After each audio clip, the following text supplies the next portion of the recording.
कि रमजान की हर रात मियाँ बीवी का एक बिस्तर पर सोना क्यों जरूरी है। शायद आपने इसे आम सी बात समझा हो, मगर हकीकत इसके बरक्स है। बहुत सी औरतें इस बात को नजरअंदाज कर देती हैं और फिर वो गलती कर बैठती हैं जिसका खमियाजा उन्हें सारी जिंदगी भुगतना पड़ता है। रमजान में हर रात इबादत के लिए खास होती है, लेकिन इसी के साथ ये रातें आजमाइश का वक़्त भी होती हैं।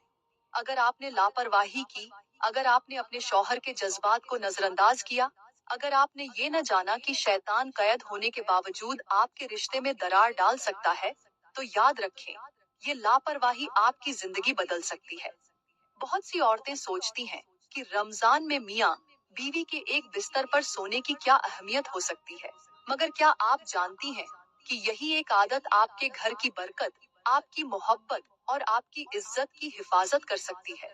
अगर नहीं जानती तो होशियार हो जाएं, क्योंकि कुछ हकीकतें ऐसी होती हैं जो वक्त पर न समझ आए तो जिंदगी को तबाह कर सकती है।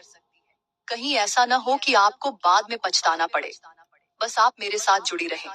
इंशाअल्लाह मैं आपको वो सब बताऊंगी जो आप नहीं जानती। मेरी प्यारी बहनों, सबसे पहले तो मैं रमजान की फजीलत बयान करना जरूरी समझूंगी, और आप भी यही चाहती हैं कि हमें रमजान की बरकतों के बारे में बताया जाए।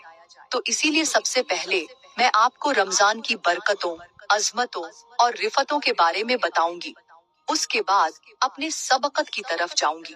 मेरी प्यारी बहनों, रमजान का महीना, ये वो महीना है जिसमें दुआएं कबूल होती हैं, नेकियों का वजन बढ़ा दिया जाता है, बरकतें आसमान से उतरती हैं और वो फैसले होते हैं जो जिंदगी के रुख मोड़ सकते हैं। मगर मेरी बहनों, शैतान तो इस वक्त कैद है, मगर आपका नफ्स अब भी आजाद है।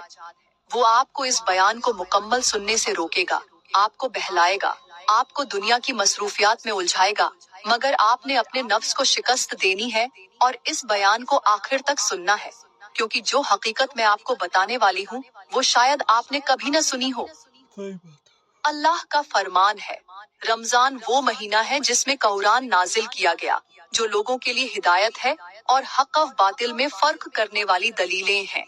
यानी ये महीना सिर्फ भूखा प्यासा रहने का नाम नहीं, बल्कि अपनी रूह को पाक करने का महीना है, अपनी नीयत को संवारने का महीना है, अपने अमाल को बदलने का महीना है।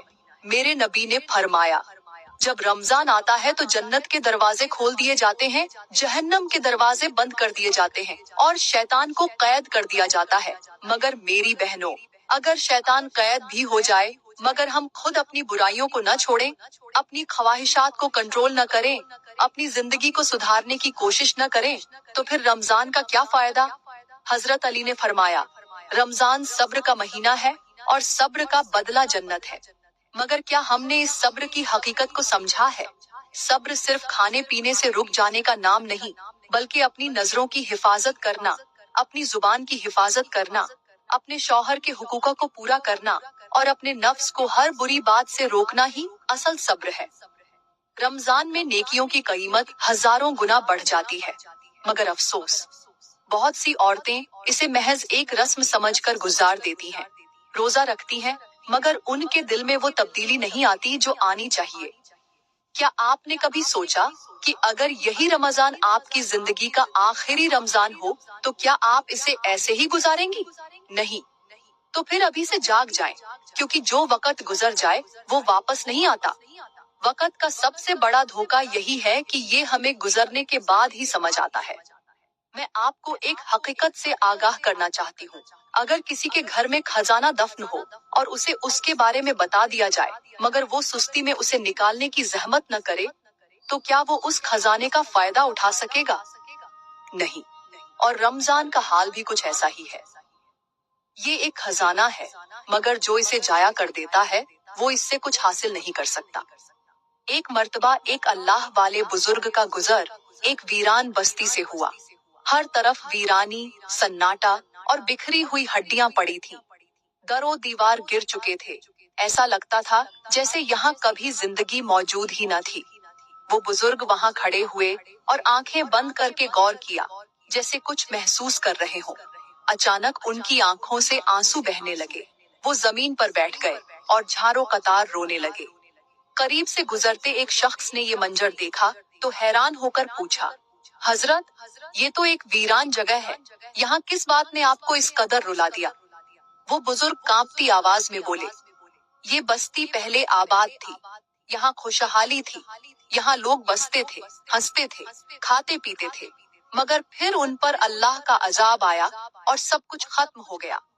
आज ये जमीन गवाह है कि यहाँ लोग अपने गुनाहों में इतने डूब गए थे कि उन्हें संभलने का मौका ही न मिला।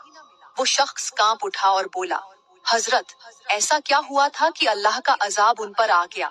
वो बुजुर्ग खामोश हो गए, आंखों में दर्द था, फिर लरजती जुबान से बोले, ये वो बस्ती थी जहाँ जुल्म आम था, जहाँ हकदार का हक मारा जाता था, जहाँ फकीरों को धुतकारा जाता था, जहाँ लोग दिन रात गुनाह में डूबे रहते थे, और जब अल्लाह ने उन्हें पुकारा, जब उन्हें सुधरने का मौका दिया, तो वो हंसकर आगे बढ़ गए, और जब अल्लाह का अजाब आया, तो उनकी चीखें भी उनके किसी काम न आईं।